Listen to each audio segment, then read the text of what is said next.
ஹல்லேலூயா. கர்த்தருடைய நாமம் மகிமைப்படுவதாக.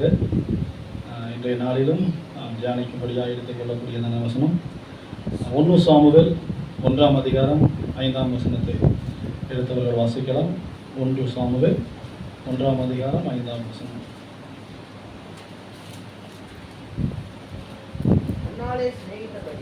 அன்னாளை சிநேகித்தபடியினால் அவளுக்கு இரட்டிப்பான பங்கு கொடுப்பான். கர்த்தரோ அவள் கர்ப்பத்தை அடைத்திருந்தார். நம் கண்களை மூடி இந்த வார்த்தைகளுக்காக நாம் கர்த்தருடைய சமூகத்தை நோக்கி பார்ப்போம். எங்கள் அன்பின் பரலோக பிதாவே, நசரேயனாகிய இயேசுவின் நாமத்தினாலே தகப்பனே, இந்த வேலைக்காய் நன்றியோடு துதிக்கிறோம், ஸ்தோத்திரிக்கிறோம் ஆண்டவரே. அப்பா, அன்னாளை குறித்து ஆண்டவரே இந்த நாளிலே அப்பா நீர் எங்களோடு கூட பேசும்படியாய், அப்பா நீர் எங்களுக்கு நீர் உம்முடைய வார்த்தைகளை வெளிப்படுத்தும்படியாய் உம்முடைய சமூகத்தில் எங்களை தாழ்த்துகிறோம் ஆண்டவரே. அன்னாருடைய வாழ்க்கை இன்றைய நாளிலும் எங்கள் வாழ்விலை ஆண்டவரே எங்களை கட்டும்படியாய், எங்களை உயிர்ப்பிக்கும்படியாய், எங்களை உன்னதத்திற்கு நேராய் கொண்டு சேர்க்கும்படியாய் உம்முடைய கரங்களில் ஒப்புக் கொடுக்கிறோம். கர்த்தருடைய கரம் எங்களோடு இருந்து உம்முடைய மகிமையும் உம்முடைய பிரசன்னமும் வெளிப்படும்படியாய் ஒப்புக் கொடுக்கிறோம். பரிசுத்த ஆவியானவர் தாமே பேசும். இயேசுவின் நாமத்தில் ஜெபிக்கிறோம் நல்ல பிதாவே, ஆமென். இந்த இடத்துல நாம் இன்றைய தினத்தில் அன்னாளை குறித்து வாசிக்கலாம். கடந்த நாட்களில் நம்ம சாரிபாத்தினுடைய விதவையை குறித்து நாம் தியானித்தோம். எத்தனை பேருக்கு ஞாபகம் இருக்குது சாரிபாத்தினுடைய விதவை? ஞாபகம் இருக்குங்களா? இன்றைய நாளில் அன்னாளுடைய வாழ்க்கையை குறித்து நாம் தியானிப்போம். அன்னாளுடைய வாழ்க்கையிலே தேவன் என்ன காரியங்களை செய்தார், அது இன்றைய நாளிலும் அது நமக்கு எப்படியாய் அது பொருந்தும், இன்றைய நாட்களில் இந்த வார்த்தைகள் நம்மோடு எப்படியாய் பேசுகிறது என்பதும், இனி நாம் என்ன செய்ய வேண்டும், அன்னாள் என்ன காரியங்களை செய்தால், எதை நினைத்து அவள் அன்னாள் இந்த காரியங்களை எல்லாம் செய்தால், நாம் இனி நம்முடைய தேசத்திற்காக, நம்முடைய குடும்பத்திற்காக, நம்முடைய பிள்ளைகளுக்காக, நம்முடைய ஊழியங்களுக்காக நம்ம என்னவெல்லாம் செய்யலாம் அப்படிங்கிறதான காரியங்களை நம்ம இந்த நாளில் தியானிக்கலாம். அன்னாளை சிநேகித்தபடியினால் அவளுக்கு இரட்டிப்பான பங்கு கொடுப்பான். கர்த்தரோ அவள் கர்ப்பத்தை அடைத்திருந்தார். நம்ம இன்றைக்கு அநேக குடும்பங்களிலும் நம்ம அநேக இடங்களில் நம்ம கேள்விப்படுகிற காரியங்கள் பார்த்தீங்கன்னா, கணவன் மனைவிக்கு பிரச்சனையாக இருக்கும், கர்த்தரிடத்தில் ஓடுவாங்க. எப்படிங்க? கணவனுக்கும் மனைவிக்கும் பிரச்சனை இருக்கும். ஆண்டவரே இப்படி குடும்பத்தில் என் மனைவி இப்படி பண்ணுறாங்களே, என் கணவர் இப்படி பண்ணுறாங்களேன்னு சொல்லி யார்கிட்ட போவாங்க? ஆண்டவர் இடத்துல போவாங்க. ஆனால் இங்கே வசனம் என்ன சொல்லுது? கணவனுக்கும் மனைவிக்கும் பிரச்சனை இல்லை. யாருக்கு பிரச்சனை? மனைவிக்கும் கர்த்தருக்கும் தான் பிரச்சனை. யாருக்கு பிரச்சனை? கர்த்தருக்கு, அன்னாளுக்கு தான் பிரச்சனை. சரிங்களா? அப்போ என்ன, எதனால ஆண்டவர் கர்ப்பத்தை அடைத்தார்? இப்போ காரணம் இருக்கு இல்லையா? தேவன் எதையுமே நம்மளாம் யோசிச்சோம், எடுத்தோம் கவுத்தோம்னு சொல்லி காரியங்களை செய்வோம். ஆண்டவர் அப்படி இல்லை இல்லையா? அவருடைய தீர்மானங்கள் அனாதி தீர்மானங்கள். அவர் யோசனைகள் பெரியவர், அவர் செயல்களில் வல்லவர். அப்போ அவ்வளவு யோசனைகள் பெரியவராக இருக்கிற ஒரு தேவன், ஒரு சாதாரணமாக இருக்கிற ஒரு லேவியன் குடும்பத்தில் பிறந்திருந்த ஒரு அன்னாளுடைய கர்ப்பத்தை ஏன் அவர் அடைக்கணும்? இதுக்கு முன்னாடி நீங்கள் பார்த்தீங்கன்னா, ஈசாக்கின் இடத்துல போய் ரெபேக்காள் கேட்கும்போது சொல்லுவாங்க, கர்த்தரில் உன் கர்ப்பத்தை அடைச்சிக்க என்கிட்ட ஏன் வந்து கேட்குற அப்படின்னு சொல்லி ஈசாக்கு சொல்லுவாங்க. ஆனால் இந்த இடத்துல வசனம் சொல்லுகிறது, கர்த்தர் அவர் கர்ப்பத்தை அடைத்தான்னு சொல்லி ரொம்ப தெளிவாக திட்டமாக சொல்கிறாங்க. அப்போ இவரு தான்ப்பா இந்த பிரச்சனைக்கு காரணம், வேற யாருமே காரணம் கிடையாது. எல்கானா என்ன கிடையாது இந்த பிரச்சனைக்கு காரணம்? கிடையாது. ஏன்னா வசனம் சொல்லுது, எல்கானா போய் ரொம்ப அழகாக சொல்கிறார் தன் மனைவியிடத்துல, இருக்கிற 10 பிள்ளைகளை காட்டிலும் நான் உனக்கு என்ன விசேஷம் அல்லவா? நான் உனக்கு ஸ்பெஷல் தானே, நீ எனக்கு ஸ்பெஷல் தானே. அப்போது அவ்வளவு ஒரு அன்பு, அவ்வளவு ஒரு அந்யோன்யம், அவ்வளவு ஒரு கணவன் மனைவிக்குள்ளாக இருக்குது. ஆனால் இந்த கணவன் மனைவிக்குள்ளாக இடையில இப்போ நம்ம ஊர் பாஷையில் சொல்லணும்னா, இடையில யார் கேம் விளையாடுறா? ஆண்டவர் கேம் விளையாடுறார். கணவன் மனைவிக்குள்ள பிரச்சனை இல்லை, ஆண்டவர் இடையில ஒரு கேம் விளையாடுறார். சரி, எதனால இந்த காரியம்? ஐயா, நீங்கள் 2ஆம் அதிகாரம் 1 சாமுவேல் 2ஆம் அதிகாரம் அதுல 22வது வசனம் 2:22.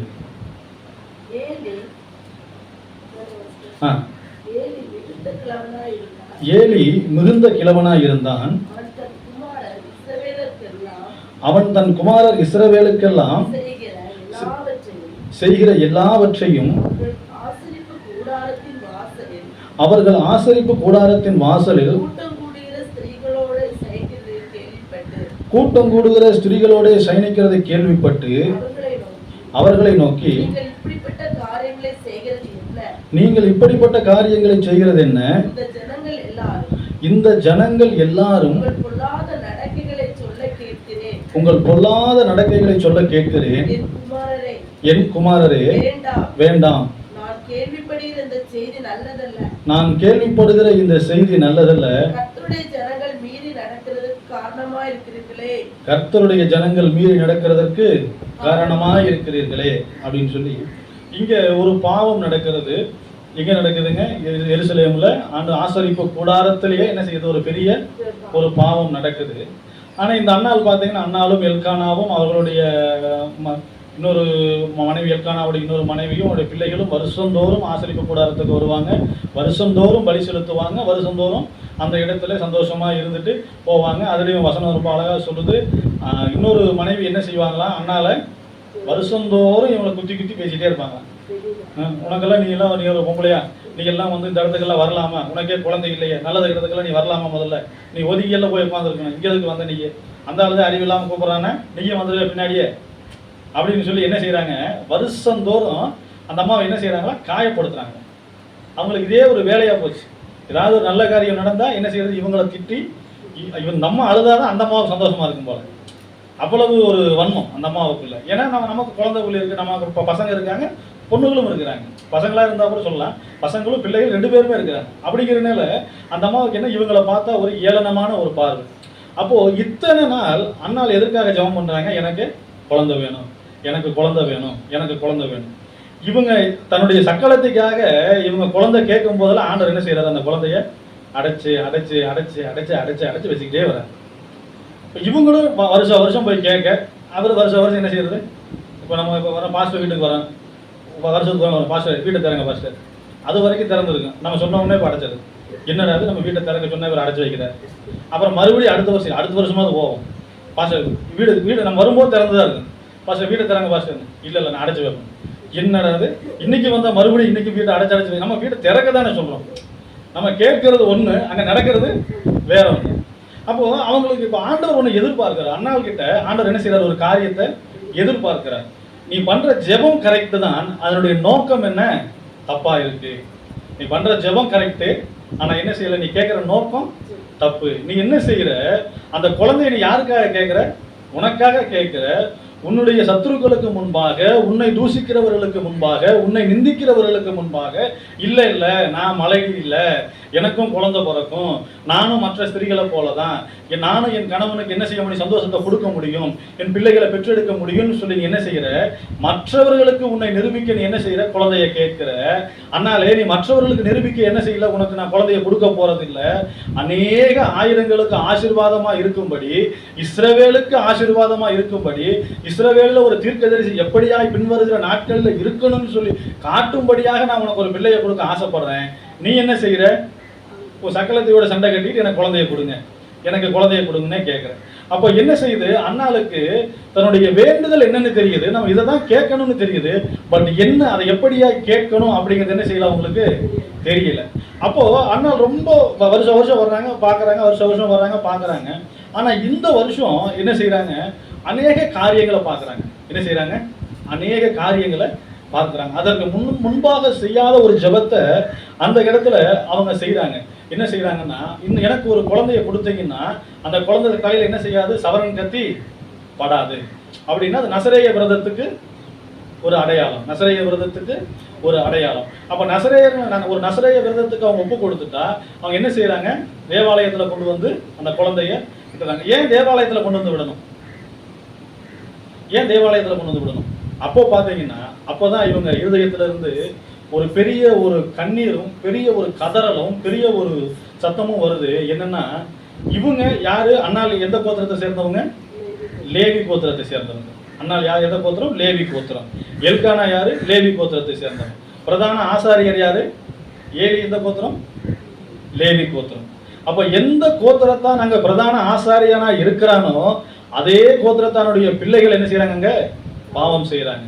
இஸ்ரவேலர்கள் வலிவி போகத்தக்கதாய் ஒரு சிறு கூட்டம் அல்ல, ஒரு பென்யமின் கோத்திரமோ யூத கோத்திரமோ இல்ல வேற தான் கோத்திரமோ, ஒரு கோத்திரத்தார் வழி விலகி போகிற பாவத்தை என்ன செய்யல? ஏலியின் பிள்ளைகள் செய்யல. இஸ்ரவேல் கோத்திரமே வழி விலகி போகத்தக்கதான பாவங்களை என்ன செய்யறாங்க? அங்க செய்யறாங்க. ஏன்னா எந்த தேசத்துல இருந்தாலும், இப்போ அவங்க வந்து தான்ல இருக்கலாம், யூதாவில் இருக்கலாம், பென்யமீன்ல இருக்கலாம், இல்ல ரூபன் புத்திரர்கள் இருக்கிற மனாசே கோத்திரத்தாரா இருக்கலாம். ஆனா இவங்க எல்லாம் என்ன செய்வாங்க? வருஷத்துக்கு ஒரு தடவை அவங்க அந்த ஆசரிப்பு கூடாரத்துக்கு வந்தே ஆகணும். அப்போ அந்தந்த ஊர்களில் அவர்கள் பாவம் செய்தால் என்ன செய்யும்? அது அந்தந்த பகுதியை மட்டும்தான் பாதிக்கும். இவங்க எருசலேமில் ஆசரிப்பு கூடாரத்தில் அவர்கள் பாவம் செய்யும் போது என்ன நடக்குது? இந்த பாவம் இஸ்ரவேல் முழுவதுமாய் பரம்புது. அப்போ இந்த இஸ்ரவேல் முழுவதுமாய் எப்படி இந்த ஆசரிப்பு கூடாரத்திலிருந்து ஒரு பாவம் எப்படியாய் பரவினதோ அதே இடத்திலிருந்து ஒரு பரிசுத்தமுள்ள ஒரு சந்ததியை ஆண்டவர் கொண்டு வரணும்னு சொல்லி விரும்புகிறார். அதை அன்னாளுடைய வாய்களிலிருந்து அவர் வார்த்தை வரும் வரைக்கும் அவர் காத்திருக்கிறார். என்ன செய்யறாருங்க? அன்னாளுடைய வாயிலிருந்து அந்த வார்த்தை வரணும், அன்னால் சொல்லணும். என் பிள்ளையினுடைய தலையில என்ன செய்யாது? சவரன் கத்தி படாது. அந்த பிள்ளை உங்களுக்காக நசரேயனா இருக்கும். அந்த பிள்ளை இந்த தேவாலயத்திலேயே இருக்கும். எந்த இடத்துல பாவம் செய்தார்களோ அதே இடத்துல இஸ்ரவேலின் தேவனுடைய பரிசுத்தத்தை என்ன செய்யும்? என் பிள்ளை காட்டும் அப்படின்னு சொல்லி இந்த வார்த்தைகள் எப்போ அன்னாளுடைய வாயிலிருந்து வந்ததோ அதுக்கப்புறம் வசனம் சொல்லுது அவர் அளவே இல்லையா? இன்னும் இல்லைங்களா? 10 வருஷமா வந்து வந்து அழுதுட்டு போனோமா அன்னைக்கு அந்த ஜபத்தோட என்ன செய்யலங்க? அளவே இல்லையா? இன்னைக்கு நம்மளுடைய வாழ்க்கையில நம்ம அநேக காரியங்களை நிறைய நாள் நம்ம ஜபம் பண்ணிட்டு இருப்போம். ஆண்டவர் ஒரு சில வார்த்தைகளை கொடுத்திருப்பார், வாக்கு தத்தங்களை கொடுத்திருப்பார். இப்ப அன்னாளுக்கு நீங்க எடுத்தீங்கன்னா எப்படி ஆபிரகாமுக்கு ஆண்டவர் வாக்கு தத்தம் கொடுத்தார், அந்த வாக்கு தத்தங்கள் இன்னைக்கு வரைக்கும் இஸ்ரவேலர்களுக்கு சொந்தமான வாக்கு தத்தம் தான். ஆவிக்குரிய இஸ்ரவேலர்களாகிய நமக்கும் சரீரத்திற்குரிய இஸ்ரவேலர்களாகிய இஸ்ரவேலர்களுக்கும் சொந்தமானது தான். சரிங்களா? நான் உன்னை ஆசீர்வதிக்கவே உன்னை ஆசீர்வதிப்பேன்னு சொன்னது நமக்கு எப்படி? அதே போல இன்னைக்கு வரைக்கும் இஸ்ரவேலர்களுக்கு உனக்குள்ள உன் சந்ததிக்குள்ள பூமியின் வம்சங்கள் எல்லாம் ஆசீர்வதிக்கப்படும் சொன்னது நமக்கு எப்படி? அதே போல இன்னைக்கும் இருக்கிற இஸ்ரவேலர்களுக்கும். அதே போல நீ பலுகி பெருகுவாய்ங்கிற வாக்குத்தத்தம் ஆபிரகாமுக்கு கொடுத்தது அன்னாளுக்கும் அதுதான். ஸ்பெஷலான வாக்குத்தத்தங்கள் எல்லாம் என்ன கிடையாது, அது சந்ததி சந்ததியாய் சந்ததி சந்ததியாய் தொடர்ந்து வருகிற ஒரு வாக்குத்தத்தம். உனக்குள்ளும் உன் சந்ததிக்குள்ளும் பூமியின் வம்சங்கள் எல்லாம் ஆசீர்வதிக்கப்படுங்கிறது அந்த சந்ததிகளுக்கும் சேர்த்து வந்த ஒரு வாக்குத்தத்தம். அப்படிப்பட்டதான வாக்குத்தத்தத்தை பெற்ற அதுவும் பிரதானமாக இருக்கக்கூடிய லேவி கோத்திரம். இஸ்ரவேலில் சிறப்பான 2 கோத்திரங்கள் தான். இஸ்ரவேலில் சிறப்பான கோத்திரங்கள் அப்படின்னு சொல்லலாம் 2 கோத்திரம். ஒன்று யூத கோத்திரம், இன்னொன்று லேவி கோத்திரம். ஒன்று யூத கோத்திரம், இன்னொன்று லேவி கோத்திரம். நீங்க வேத ஆராய்ச்சியாளர்கள் கேட்டீங்கன்னா சொல்லுவாங்க. இஸ்ரவேலில் இன்னைக்கு நீங்க நம்ம இஸ்ரவேல் போனீங்கன்னாலுமே அங்க அநேக அந்த 10 கோத்திரங்கள் இருக்கும். 2 கோத்திரத்தார் மட்டும் காலரை தூக்கி விட்டு சொல்லுவாங்க, நாங்க அந்த ஆண்ட பரம்பரைன்னு சொல்றாங்க இல்லையா? அந்த மாதிரி இஸ்ரவேல் கோத்திரங்கள்ல 2 கோத்திரங்கள் மட்டும்தான் ரொம்ப தைரியமாகவும் திமிராகவும் கெத்தாகவும் சொல்லுவாங்க. நாங்க யாரு அவங்க சொல்லும் போதே நான் இந்த கோத்திரம் அப்படின்னு அவங்க சொல்லும் அந்த அவங்க சொல்லும் போது என்ன செய்யும்? அவங்களுடைய திமிரும் அவங்களுடைய ஒரு தைரியம், திமிரும் சொல்லக்கூடாது, என்னன்னா ஒரு கர்வம். நாங்க யார் தெரியுமா? நாங்க யூத கோத்திரம். யூத கோத்திரம்னா நாங்க ராஜாக்கள், எங்க கோத்திரத்துல இருந்து ராஜாக்கள் வருவாங்க. யூத கோத்திரத்துல இருந்து என்ன யூத ராஜசிங்கம் சொல்லி அதுல இருந்து தான் கிளை எலும்புன்னு சொல்லி வாக்குத்தத்தங்கள் இருந்ததுனால இஸ்ரவேலர்களுக்குள்ள யூத கோத்திரம் என்ன செய்யும்?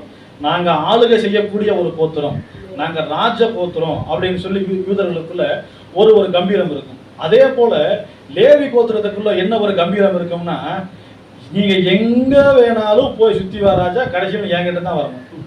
நீ எவ்வளவு பெரிய ராஜாவா இருந்தாலும் நீ என்ன செய்யணும்? உன் பாவம் மன்னிக்கணும்னு என்கிட்ட தான் வந்தாகணும். தாவீதாகவே இருந்தாலும் என்ன செய்யணும்? பலி செலுத்துறதுக்கு ஆசாரியர்களை தான் கூப்பிடணும், லேவி கோத்திரத்தை தான் கூப்பிடணும். அப்ப எந்த கோத்திரம் பெருசு? அப்போ லேவி கோத்திரத்துக்கு ஒரு கர்வம் இருக்குமா இல்லையா? நாங்க ஆண்டவருக்கு பலிகளை செலுத்தக்கூடியவர்கள்.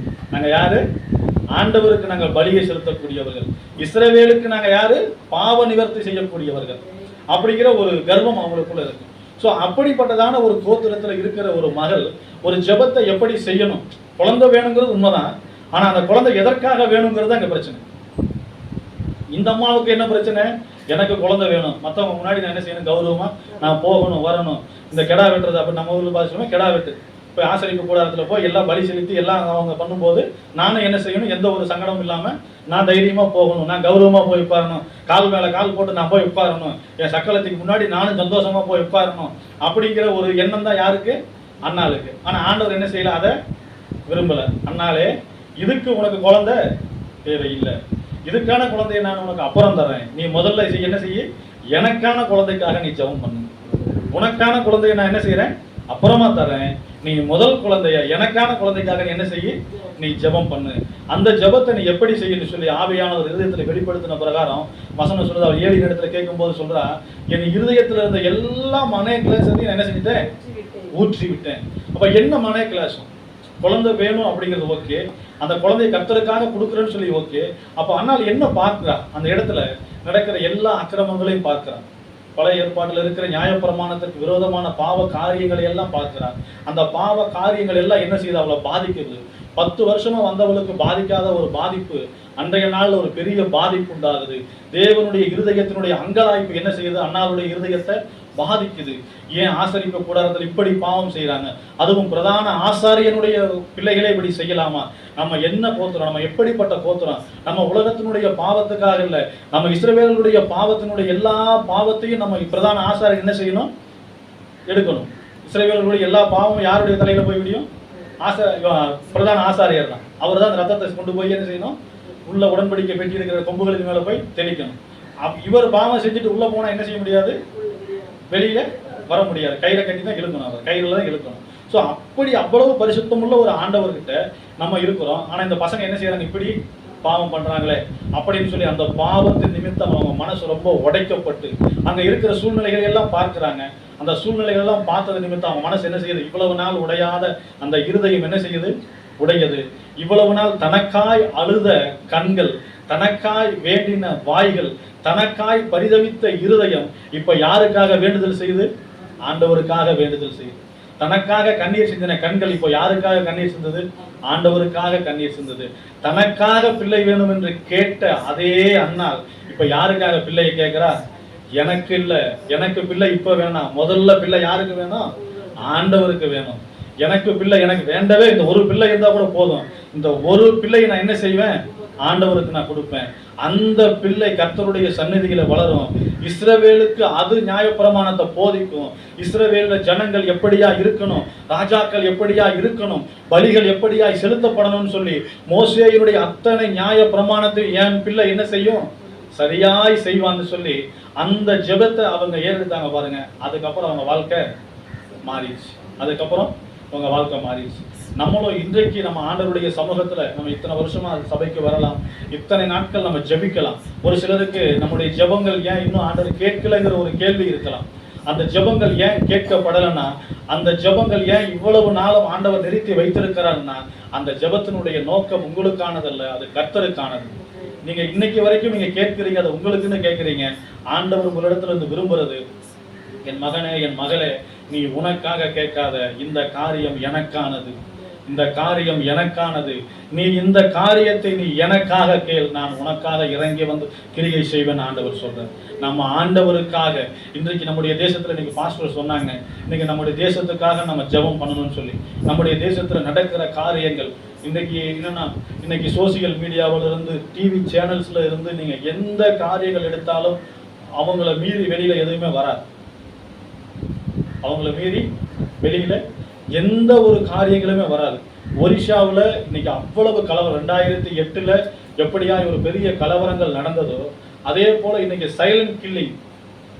நேற்று அந்த சார்லி கிளார்க்னு சொல்லிட்டு அமெரிக்காவில் ஒரு சுவிசேஷகர், அவர் யூதராக இருந்து ஆண்டவராக இயேசு கிறிஸ்துவை ஏற்றுக்கொண்டு அமெரிக்காவிலே சுவிசேஷ ஊழியத்தை செய்து கொண்டிருந்த கிளார்க்னு சொல்ற ஒரு சின்ன வயசு, ரொம்ப ஒரு 35-36 வயசா இருக்கு, சின்ன வயசுல இருக்கிற ஒரு சுவிசேஷகர் ஒரு பப்ளிக் மீட்டிங்ல அவர் பேசிட்டு உட்கார்ந்து இருக்கும் போது கழுத்துல சுடப்பட்டு இறந்துட்டார். 4 நாளைக்கு முன்னாடி பப்ளிக் மீட்டிங்ல அமெரிக்காவில் சுடப்பட்டு எல்லாருமே அவர் டக்குன்னு நெஞ்ச பிடிக்கும் போது என்ன செஞ்சாங்க, நெஞ்சில பார்த்தா இது சுத்தமாக தெரியலன்னு பார்த்தா கழுத்துல குண்டு மாதிரி. ஆண்டவரை ரொம்ப வைராகி. எதனால அப்படின்னா, அங்க நடக்கிற பாவங்களுக்கு விரோதமா அவர் கூக்குரலிட்டார். தேவ ஜனங்கள் நீங்க மனம் திரும்பணும், இந்த ஓரின சேர்க்கை ஆகாது, அதே போல இந்த நிறைய பாவங்கள், செக்சுவல் பாவங்கள், போதைக்கு அடிமையாக இருக்கிற பாவம், இந்த பாவங்கள் எல்லாம் வேதத்திற்கு விரோதமானது அப்படின்னு சொல்லி சொன்னதுனால அவங்க என்ன செஞ்சாங்க, இவரை எப்படியாவது நம்ம என்ன செய்யணும், கொல்லணும் அப்படின்னு சொல்லி தீர்மானித்து கரெக்டாக அவங்கள ஒரு 4 நாளைக்கு முன்னாடி அவங்கள கொண்டுட்டாங்க. இப்போ நம்ம சொல்றது நமக்கு அவர் ஒரு அமெரிக்காவில் இருந்ததுனால, ஒரு பிரபலமாக இருந்ததுனால நமக்கு தெரியுது. இதே இது நீங்கள் ஆந்திர பிரதேசத்தில் உங்களுக்கு விஜய் பகடலான்னு சொல்லிட்டு பாஸ் இருக்கிறீங்க, விஜய் பகடலான்னு சொல்லி ஒரு ஊழியக்காரரை எதுவுமே இல்லை, அவர் பைக்கில் போயிட்டு இருக்காரு, பைக்கில் போயிட்டு இருந்தவரை வழிமறிச்சு ஒரு இடத்துல காட்டுக்குள்ள கூட்டிகிட்டு போயிட்டு அவர் அடிச்சே கொண்டுட்டு, அவர் போட்டிருந்த ட்ரெஸ் மாதிரி இன்னொரு ஆள் ட்ரெஸ் போட்டு வர சொல்லி அதே டோல்கேட்டை கிராஸ் பண்ண சொல்லி, இப்போ இந்த இடத்துல அவங்க இறந்துடுறாங்க. ஆனால் இந்த இடத்துல இறந்த பாடியை விட்டுட்டு அவரை மாதிரி இன்னொரு ஆளை பைக் எடுத்து வர சொல்லி அவர் தாண்டி போயிட்டாரு அப்படிங்கிற மாதிரி கேஸை டைவெர்ட் பண்ணணும்னு சொல்லி டைவெர்ட் பண்ணிவிட்டு இன்னைக்கு வரைக்குமே அந்த கேஸில் எந்த ஒரு இதுவுமே கண்டுபிடிக்கல. அவர் தெலுங்கானாவில், ஆந்திராவில் ரொம்ப தீவிரமாக, அதுவும் நம்ம ஆட்கள் நிறைய பேர் செய்தி சேனல்களில் பேசுறதுக்கு பயப்படுவாங்க.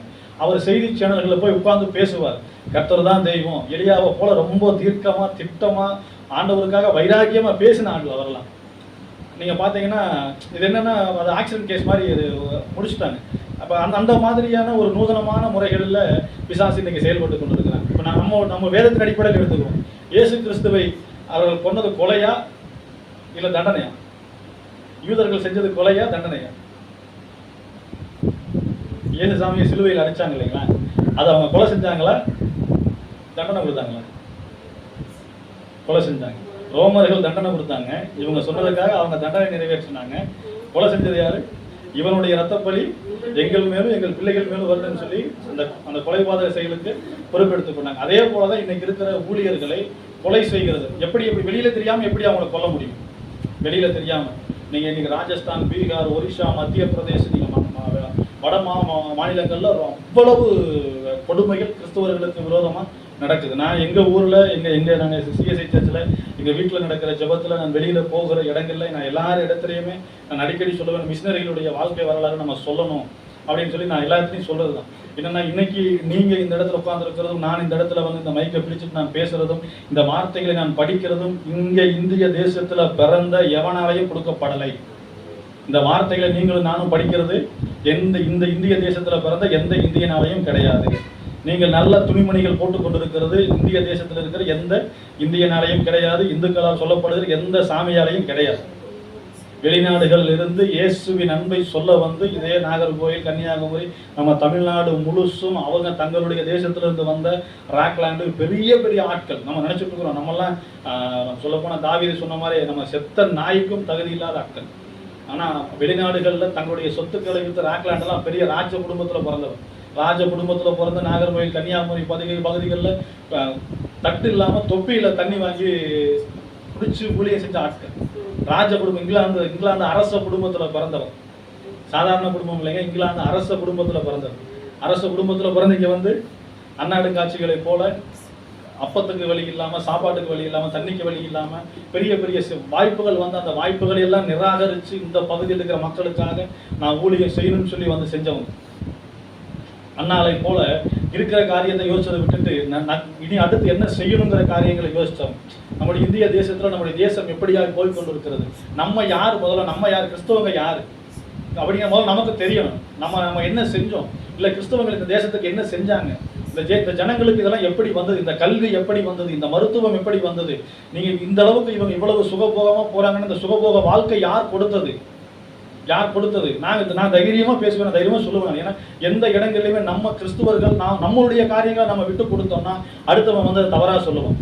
இன்றைக்கு மற்ற அமைப்புகளுடைய பெரிய ஒரு அஜெண்டாவே ஃபர்ஸ்ட் இல்லாத இருக்குன்னு சொல்றதுதான். அவன் பொய்ய தைரியமா சொல்றதுதான் அவங்களுடைய ஃபர்ஸ்ட் டார்கெட்டு. பொய் சொல்லுவான், அதை திரும்ப சொல்லுவான், திரும்ப சொல்லிட்டே இருக்கும். நீங்க இந்த வேதத்தின் அடிப்படையில் எடுக்கணும்னா ஆண்டவராக இயேசு கிறிஸ்து இந்த பூமியில வந்து பிறந்து வளர்ந்து கல்வாரி சிலுவையில மறிக்கிறதுக்கு முன்னாடி வரைக்கும் ஒரு காரியத்தை திரும்ப அவர்கிட்ட வந்துகிட்டே இருக்கும். நீதான் மேசியாவா, நீதான் தேவனுடைய குமாரனா, நீ தேவனுடைய குமாரனே ஆனார். ஃபர்ஸ்ட் இந்த வார்த்தையை பிசாசு எங்க ஆரம்பிப்பான்? 40 நாள் உபவாசம் போட்டுட்டு அவர் வருவார். வந்த உடனே நீ தேவனுடைய குமாரனே ஆனார், இந்த கல்லுகளை அப்பமாகும்படி செய்யும். இங்க ஆரம்பிச்ச பிசாசு கல்வாரி சிலுவையில் அவர் மறிக்கும் போது என்ன சொல்றாரு? நீ தேவனுடைய, அங்க இருக்க ஜனங்கள் சொல்றாங்க, நீ தேவனுடைய குமாரனா இறங்கி வா.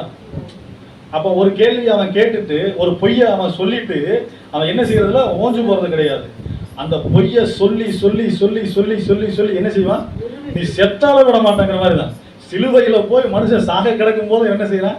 இல்ல நீ தேவனுடைய குமாரனா இறங்கி வா.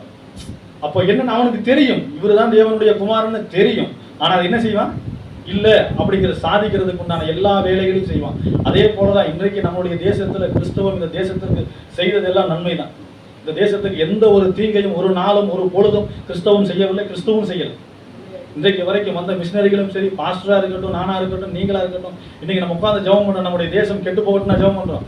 நம்ம தேசம் நல்லா இருக்கட்டும், நம்ம தேசத்தின் பிள்ளைகள் நல்லா இருக்கட்டும், வாலிப பிள்ளைகள் நல்லா இருக்கட்டும், சிறு பிள்ளைகள் நல்லா இருக்கட்டும், இது எல்லாத்தையும் தான் நம்ம ஜெபம் பண்றோம். ஆனா இன்னைக்கு என்ன வெளியில என்ன கற்பிக்கப்படுது? இல்ல இவங்க வெளியில இருந்து வந்தவங்க, இது அமெரிக்க கடவுள், இது அங்கிருந்து வந்த கடவுள், இங்கிருந்து வந்த கடவுள். சரி, அங்கிருந்து வந்த கடவுளை விட்டு இங்கிருந்து வந்த கடவுள் எனக்கு என்ன செஞ்சது? ஏன் இங்க இருந்து வந்த கடவுள் என்ன படிக்க வைக்கல? ஏன் இங்கிருந்து வந்த கடவுள் எனக்கு நல்ல ஒரு மருத்துவம் கொடுக்கல? ஏன் இங்கிருந்து வந்த கடவுள் 4 பேர் கூட ஒன்னா வாழும்னு சொல்லி கொடுக்கல? இப்போ நம்ம கேட்கணுமா கேட்கக்கூடாது? நம்ம சண்டை கட்ட வேண்டியதில்லை, நம்ம சமாதானமா கேட்கலாம். ஐயா நீ சொல்றீங்க ரைட்டு, அப்ப இதெல்லாம் ஏன் இவங்க செய்யல? இதை யாரு செய்யணும்? இதெல்லாம் ஏன் செய்யல? இனிமே செய்யும் இல்லை, இப்ப ஏன் செய்யல? சரி இப்பயாவது செய்றீங்களா? இப்பயாவது நீங்க செய்றீங்களா? இன்னைக்கு இந்தியாவிலங்க நீங்க நீங்க நீங்க சொடக்கு போட்டு சவால் விட்டு சொல்லலாம், நீங்க சவால் விட்டு சொல்லலாம், இந்தியாவில் இன்றைக்கும் ரொம்ப ரொம்ப ரொம்ப மலிவு விலையில நல்ல மருத்துவம் கொடுக்குற கிறிஸ்துவ மருத்துவமனைகள் ஆயிரக்கணக்கில் இருக்கு இந்தியாவில். நீங்க அதை விட்டு நீங்க புறஜாதி மருத்துவமனையில் ஒன்றை சொல்ல, கவர்மெண்ட் ஹாஸ்பிட்டல் தவிர வேறு எதையும் சொல்ல முடியாது, ஒருத்தராலையும் சொல்ல முடியாதுங்க.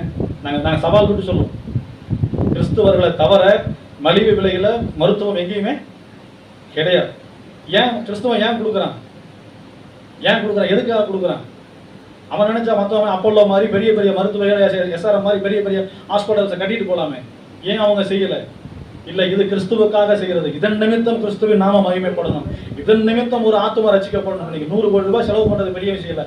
அந்த 100 கோடி ரூபாய்க்கு அப்புறம் ஒரு ஆத்துமா ரசிக்கப்பட்டு பரலோகம் போனா அது எனக்கு போதும்னு நினைக்கக்கூடிய கிறிஸ்துவங்க தான் இன்னைக்கு இருக்கிறாங்க. ஹல்லேலூயா. ஏன்னா அதுதான் உண்மை. அப்போ நம்ம இது யார் சொல்லணும்? நம்ம தான் சொல்லணும். அடுத்தவங்க பேசினா நம்ம இல்லை, நம்ம சிரிச்சுக்கிட்டே சொல்லணும். இல்லைங்க, இப்படி தாங்க இருந்தது, இதுதான் நம்முடைய வரலாறு. இந்த நாகர்கோவில் பட்டணத்தினுடைய வரலாறு என்ன, கன்னியாகுமரி பக்கத்தினுடைய வரலாறுகள் என்ன, இன்னைக்கு திருவிதாங்கூர் தேவஸ்தானத்தில் இன்னைக்கு நாகர்கோவில் கன்னியாகுமரி இருந்திருந்தா இன்னைக்கு எப்படி இருக்குன்னு யோசிச்சு பாருங்க.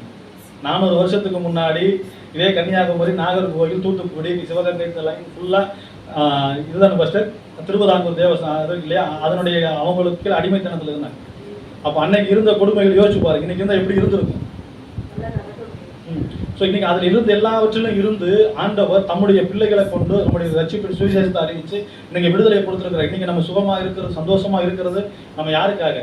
ஆண்டவருக்காக. இன்னைக்கு இந்த நாகர்கோவில் பட்டணத்தை, கன்னியாகுமரி, இங்கே எல்லாம் ஏன் இவ்வளவு கிறிஸ்துவங்களை ஆண்டவர் வச்சிருக்காருன்னா இவங்கெல்லாம் ஜாலியாக இருக்கட்டும், சந்தோஷமா இருக்கட்டும், அது அவருடைய விருப்பம் தான்.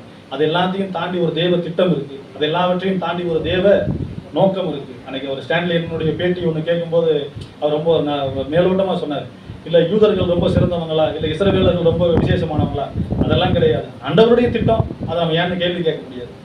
ஆண்டவருடைய திட்டம். ஏன் ஆண்டவரே தமிழ்நாட்டில் வேலூர் இருக்கு, திருவண்ணாமலை மாவட்டம் இருக்கு, அவ்வளவு ஊர்கள் இருக்கு, காஞ்சி கருவாடா போன மாவட்டங்கள்லாம் இருக்கு, அந்த மாவட்டங்கள்ல எல்லாம் அவ்வளவு கிறிஸ்தவர்கள் இல்லை. நீங்க ஏன் நாகர்கோவில், கன்னியாகுமரி, தூத்துக்குடி இந்த பகுதிகளில் நீங்க இவ்வளவு கிறிஸ்தவர்களை எழுப்பி வச்சிருக்கீங்க கேட்க முடியுமா? இல்லை, அது தேவ திட்டம். அப்போ இதை யார் கேட்கணும்? இந்த பகுதியில் இருக்கிற நீங்க கேட்கணும். ஆண்டவரே எவ்வளவோ பேர் இருக்கும்போது என்ன ஏன்ப்பா தேடி வந்தீங்க? அதான் தாவீதுகிட்ட திருப்பியும் நான் தாவீதை மறுபடியும் மென்ஷன் பண்ணேன். என்னன்னா, நீங்க பைபிள்ல நீங்க யாரை நீங்க தேடி போனாலும் தாவீதை மாதிரி ஒரு நபரை நீங்க கண்டுபிடிக்கவே முடியாது. எந்த சூழ்நிலைகளா இருந்தாலும் அவன் தேவ சமூகத்தை தேடி போவான், எப்படிப்பட்ட சூழ்நிலைகளா இருந்தாலும் அவன் தேவனுடைய சமூகத்தை தேடி போவான். அவன் போகிற ஒவ்வொரு இடத்துலையும் அவன் போய் முதல்ல தன்னை தாழ்த்துவான். அவன் இஸ்ரவேலுக்கு ராஜாவானதுக்கு அப்புறமும் அவன் மறுபடியும் சொல்றான், ஆண்டவரே நாத்தான்வேல் வந்து சொல்றான், ஐயா நீ ஆலயம் கட்டணும்னு நினைச்ச, ஆண்டவர் உன்னை இவ்வளவு தூரம் கொண்டு போகணும்னு நினைக்கிறாருன்னு சொல்லும் போது அவன் அந்த இடத்துல அவன் சொல்லுவான், ஆண்டவரே இந்த இடத்துக்கு வரைக்கும் கொண்டு வர நான் ஏமாத்திரப்பான். ஆடு மேய்ச்சிட்டு இருந்தேன், நான் எதுக்குமே தகுதி இல்லாதவன், நான் வெறும் ஆடு மேய்ச்சிக்கிட்டு அண்ணன் தம்பிகள் தான் ராஜா மாதிரி போவான். தாவீதோட கூட பிறந்த அண்ணன் யார் இடத்துல வேலை செய்யறான்? சவுல் இடத்துல வேலை செய்யறான். சவுல் இடத்துல படை தளபதி, சின்னத்தனமான ஆள் கிடையாது. சவுல் ராஜா, ராஜாவுக்கு தளபதினு எப்படி இருப்பாங்க? ஸ்டாலினுக்கு 4வது ஆள் தான் எப்படி இருக்கு? எவ்வளவு பெரிய ஆள். தம்பி என்ன செய்யறான்? ஆடு மேய்ச்சிட்டு இருக்கான். தம்பி ஆடு மேய்ச்சிட்டு இருக்கான். அக்கா தங்கச்சி எப்படிப்பட்ட இடத்துல இருக்கிறாங்க? ராஜாக்கள், மந்திரிகளுக்கு மனைவிகளா இருக்கிறாங்க, மந்திரிகளுக்கு மனைவிமார்களா இருக்கிறாங்க. ஆனா தாவீது எங்க இருக்கிறான்? ஆடு மேய்ச்சிக்கிட்டு இருக்கிறான். அதனாலதான் அவன் சொல்றான், ஆண்டவரே நீங்க இம்மட்டும் கொண்டு வந்ததுக்கு நானு ஏமாத்துறேன். ஆண்டவர் இனி இவ்வளவு தூரத்துக்கான காரியம் கிட்ட காரியம் கிடையாது. ஆண்டவரா இயேசு கிறிஸ்து வந்ததுக்கு அப்புறம் இல்ல, இன்னைக்கு வரைக்கும் இருக்கிற தீர்க்க தரிசனம் அது அன்னையோட இல்ல, இயேசு கிறிஸ்துவோட முடிஞ்சு போகிற தீர்க்க தரிசனம் இல்ல.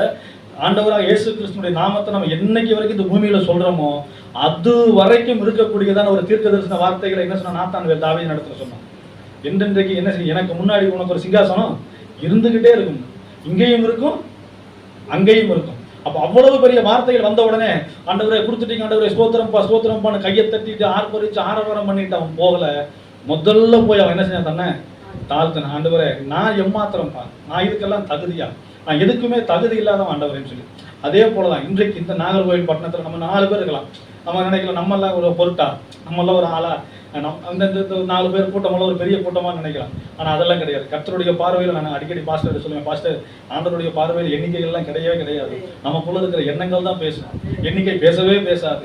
இதுவே 30,000 பேர்த்தோட போனால் 300 பேரோட போடாம 300 பேரோட போனால் 300 பேர் காண நீங்கள் 2 பேர் போடாம ஆண்டவர் அவருக்கு எண்ணிக்கைகள் எல்லாம் கணக்கே கிடையாதுங்க. உங்களுடைய எண்ணங்கள் எப்படி இருக்கு, என்னுடைய எண்ணங்கள் எப்படி இருக்கு, நம்ம யாரை சார்ந்து நிற்கிறோம். அண்ணால் அத்தனை நாள் நின்னா அதுக்காக ஏன் அண்ணாலே நீ சாமி வேலை ஏன் கேட்கல ஆண்டவர் கோச்சுட்டாரா? நீ முதல்ல எடுத்தோன்னே சாமி வேலை தானே கேட்டுருக்கணும். நீ ஏன் 10 வருஷமா உனக்கு பிள்ளை வேணும்னு கேட்டு ஆண்டவர் கோச்சுக்கிட்டாரா? அவர் கோபிக்கல. அந்த எண்ணம் வர வரைக்கும், அவருடைய கண்கள் திறக்கப்படும் வரைக்கும், எருசலேம் தேவாலயத்திலே தன்னுடைய தேவாலயம் எப்படியாய் தீட்டுப்படுகிறது என்பதை ஆண்டவர் அண்ணாளுக்கு வெளிப்படுத்தணும்னு சொல்லி விரும்பின காரியம் அவருடைய இருதயத்தில் வர வரைக்கும் ஆண்டவர் என்ன செய்யல? அண்ணாள் இடத்துல அந்த காரியங்களை வச்சு கோபப்படவோ எதுவுமே செய்யல. அவள் அண்ணாள் பார்க்கிறா, ஆலயத்தை சுற்றியும் பார்க்கிறா, இங்க சுத்தி என்ன நடக்குதுன்னு பார்க்கிறா. நம்ம வந்தோமா, நம்ம கறி சாப்பிட்டோமா, நம்ம கணவர் நமக்கு சந்தோஷமா இருக்கிறாரா, நம்ம நல்ல வெல் செட்டில்டான ஃபேமிலி தான், லேவி கோத்திரம் தான். நான் லேவி கோத்திரத்துல வெல்கான நல்ல ஒரு வசதியான குடும்பம் தான், ரொம்ப கஷ்டப்படுற குடும்பம் எல்லாம் கிடையாது. நல்ல ஒரு வசதியான குடும்பம், நல்ல ஒரு வசதியான குடும்பம் லேவி கோத்திரத்துல. அவ்வளவு வசதிகள் இருந்தும் அந்த பிள்ளையே இல்லாம இருக்கிற 10 வருஷமா பிள்ளை இல்லாம இருந்தும் ஒரே ஒரு பிள்ளையை கேட்கிறா. அந்த பிள்ளையையும் கர்த்தருக்கென்று கேட்கும் வரைக்கும் ஆண்டவர் நினைச்சாரு, அண்ணாள் இடத்துல பொறுமையாய் இருந்தார். அதே போலதான் இன்றைக்கு உங்களுடைய வாழ்க்கையிலும் என்னுடைய வாழ்க்கையிலும் ஆண்டவர் ஒரு சில காரியங்களை உங்கள் இருதயத்தில் வைத்திருக்கலாம். இதெல்லாம் நம்மளால செய்ய முடியுமா, இல்ல ஆண்டவர் இதெல்லாம் நம்ம வாழ்க்கையில் இதெல்லாம் செய்வாரா அப்படின்னு சொல்லி உங்களுக்குள்ள கேள்விகள் இருக்கலாம். இதற்கு முன்பாக ஆண்டவர் உங்களுக்கு சொப்பனங்களாலேயோ தரிசனங்களாலேயோ தீர்க்க தரிசனங்களாலேயோ இல்ல ஊழியக்காரர்களுடைய மூலமாகவோ ஏதாவது ஒரு வகையில் ஆண்டவர் உங்கள்கிட்ட பேசி இருக்கலாம். பேசின காரியங்கள் எல்லாம் நீங்க என்ன செஞ்சிருக்கலாம்? இதெல்லாம் இருக்கிறது தானே. ஏன்னா அண்ணால் அதுக்கு முன்னும் வந்தப்பையும் அரசல் புரசலா இருந்திருக்கும். அரசல் புரசலா எருசலேம் தேவாலயத்துல அந்த பாவங்கள்லாம் இருந்திருக்கும். ஆனால் என்ன செய்யலதவ கடந்து போனான். தான் பார்க்கிற காரியங்களை கடந்து போய்கிட்டே இருந்தான். அந்த கடந்து போகிற காரியங்கள் எல்லாவற்றுக்கும் ஆண்டவர் ஒரு இடத்துல என்ன செஞ்சாரு? முற்றுப்புள்ளி வச்சார். இல்ல அண்ணாலே நீ போகாத, அண்ணாலே என்ன செய்யாத, நீ போகாத, என் ஆலயத்தின் பிரகாரத்துல உட்கார், இங்க உட்கார், இங்க உட்கார்ந்து நீ பாரு, இங்க உட்கார்ந்து என்ன செய்ய, வாசல் படியில உட்கார்ந்து நீ பாரு அப்படின்னு. வாசல் படியில உட்கார்ந்தார். என்ன நினைச்சு உட்கார்ந்தாலும் எது நினைச்சு உட்கார்ந்தாலும் சக்கலை திட்டின கோபத்துல போய் உட்கார்ந்தாலும் தெரியல. ஆனா போய் உட்கார்ந்துட்டா. அழுகிறா. முதல்ல வந்த அழுகை தன்னை குறித்து வந்தது. அடுத்து வந்த அழுகை தன் தேவனுக்காய் வந்தது. ஹல்லேலூயா, ஹல்லேலூயா. இன்றைக்கு வரைக்கும் நாம ஒருவேளை இன்றைக்கு வரைக்கும் நாம் நமக்காய் அழுதிருப்போமானால் கர்த்தர் அந்த அழுகையை உங்களுக்கு துடைத்து அதை ஆனந்த கழிப்பாய் மாற்றுவார். ஆனால் இந்த வேளையிலிருந்து இனிமேல் நாம் அழுகிற அழுகையும் நாம் ஜெபிக்கிற ஜெபமும் நமக்கானதா அல்ல, நம் தேவனுக்கானதா இருக்க வேண்டும். ஹல்லேலூயா. நாம ஜெபிக்கணும், ஆண்டவரே எனக்கு இதை கொடுங்க, எனக்கு அதை கொடுங்க. அது எல்லாத்தையும் ஆண்டவர் கொடுப்பார்.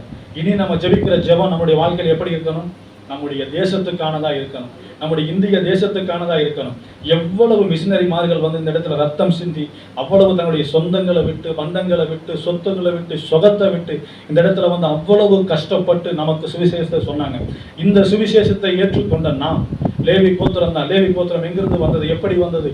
எகிப்துல அடிமையா இருந்து லேவி கோத்திரம். நீங்க சொல்ல போனீங்கன்னா இஸ்ரவேல் கோத்திரங்கள்ல யாக்கோபால சபிக்கப்பட்ட ஒரு கோத்திரம் எதுனா லேவி கோத்திரம்.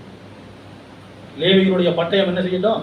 சபிக்கப்பட கடவுள் அப்படின்னு சொல்லி ஒரு அப்பா 12 பேர் ஆசீர்வதிக்கும் போது அதுல ஒருத்தர் என்ன செய்யறாரு? சபிக்கிறார். இவன் பட்டயம் என்ன செஞ்சிச்சு? சபிக்கப்பட கடவுள். இவன் போய் என்ன செஞ்சா? தீனால தீட்டுப்படுத்திட்டாங்கன்னு சொல்லி ஒரு அந்த ஊருக்குள்ள எல்லாரையுமே வெட்டி கொண்டு போட்டு வந்துட்டாங்க அப்படின்னு சொல்லி அப்பனுக்கு கோபம், லேவி கோத்திரத்தின் மேல ஒரு கோபம். ஆனா அந்த கோபத்தை எல்லாம் ஆண்டவர் என்ன செஞ்சாருங்க? மாற்றினார். அந்த கோபத்தை எல்லாம் ஆண்டவர் மாற்றினார். அந்த கோபத்தை தான் ஆண்டவர் ஆசரிப்பு கூடாரத்துல தேவனுக்காக ஒரு பலி செலுத்துகிற ஒரு லேவி கோத்திரமா ஆண்டவர் தெரிந்து கொண்டார். எந்த பட்டயம் சபிக்கப்பட கடவுள்னு யாக்கோபு சொன்னானோ அதே பட்டயம் தான் என்ன செஞ்சுங்க? ஆசரிப்பு கூடாரத்துல காளைகளை பலி செலுத்துறதுக்காக தேவன் ஆயத்தப்படுத்தினார். அதே போலதான் இன்றைக்கு நாம நம்முடைய கரங்கள், இன்னைக்கு நமக்கு இருக்கிற எல்லா காரியங்கள், நமக்கு தேவையான காரியங்கள் ஆண்டவருக்கு தெரியும். ஆனா அந்த தேவையான காரியங்கள் எல்லாவற்றையும் நம்ம தேவ சமூகத்துல விட்டுட்டு, ஆண்டவரே உங்களுக்கு என்ன தேவைப்பா? நாங்க பார்க்கிறோம் எங்க தேசத்துல இன்னைக்கு நாங்க எவ்வளவோ சத்தியங்களை கேட்டிருக்கிறோம், எவ்வளவோ அற்புதங்களை நாங்க பார்த்திருக்கிறோம். நாகர்கோவில், கன்னியாகுமரி, தூத்துக்குடி பட்டணங்கள் நடக்காத அற்புதங்கள் இல்லை. மரித்தவர்கள் எழுப்பி இருக்கிறாங்க, குஷ்டரோகிகள் சுகமாகி இருக்கிறாங்க. எவ்வளவு சொல்ல முடியாத அற்புதங்களும் அதிசயங்களும் இந்த பகுதிகளில், இந்த பட்டணங்கள்லையும் நடந்திருக்கு. ஆனா ஆண்டவரே இந்த கடைசி நாட்கள், இந்த எழுப்புதலின் நாட்கள்ல ஆண்டவரே இந்த சிறு கூட்ட ஜனமா நாங்க அண்ணால போல உங்க சமூகத்தை நோக்கி பார்க்கிறோம்ப்பா. எங்க இருதயத்துல நீங்க என்ன காரியத்தை நீங்க வெளிப்படுத்த சித்தமா இருக்கிறீங்கப்பா. நாங்க இன்னைக்கு என்ன காரியத்துக்காக ஜெபிக்கணும்? இந்த ஓய்வு நாள்ல, இந்த ஞாயிற்றுக்கிழமை வேலையில, இந்த பகல் வேலையில ஏசப்பா எங்களுக்கு சொல்லுங்கப்பா. நீங்க இன்னைக்கு எங்களுக்கு நீங்க கற்றுக் கொடுக்குற இந்த ஜெபத்தை ஆண்டவரே, உம்முடைய வருகை தாமதிக்குமானால் நாங்க மரணிக்கும் வரைக்கும், இல்ல உம்முடைய வருகை சமீபிக்குமானால் உங்க வருகை வரைக்கும் நாங்க இந்த ஜெபத்தை நாங்க விடக்கூடாதப்பா. இந்த ஜெபத்தை நாங்க ஒவ்வொரு நாளும் நாங்க செய்யணும். எங்க தேசத்துக்காக செய்யணும். எங்க இந்திய தேசத்தில் இருக்கிற ஒவ்வொரு ஆத்மாக்களுக்காகவும் நாங்க செய்யணும்ப்பா. கிட்டத்தட்ட நாங்க 2000 வருஷமா நாங்க போராடிட்டு இருக்கிறோம்னு சொல்லி நம்ம அப்படியே கண்களை மூடி ஆண்டவருடைய சமூகத்துல கொஞ்ச நேரம் நம்ம ஜெபிப்போம். ஆண்டவரே, அண்ணால போல அப்பா நாங்க உம்முடைய சமூகத்தை நோக்கி பார்க்கிறோம்ப்பா அப்படின்னு நம்ம அப்படியே ஆண்டவரை எழுந்து நின்று நம்ம ஆண்டவரை பார்த்து நம்ம அப்படியே ஜெபிப்போம். ஆண்டவரே, எங்களுக்கு ஜெபத்தை கற்றுக் கொடுங்கப்பா. ஆண்டவரே, அண்ணாளுக்கு அன்றைக்கு ஒரு பாரத்தை கொடுத்தீங்க ராஜா. ஆண்டவரே, அவளுடைய பாரமாய் இருந்த ஒரு பாரம் போய் ஆண்டவரே அது இஸ்ரவேல் தேசத்துக்கான ஒரு பாரமாய் மாறினதப்பா. ஆண்டவரே, எங்களுடைய வாழ்க்கையில கவலை உண்டு, எங்களுடைய வாழ்க்கையில கண்ணீர் உண்டு, எங்களுடைய வாழ்க்கையில சொல்ல முடியாத காரியங்கள் இருக்கப்பா. ஆனாலும் ஆண்டவரே, இது எங்களுக்கான கண்ணீர் அல்லப்பா. ஆண்டவரே, நாங்கள் எங்களுக்காய் அழுதது வேண்டாமப்பா.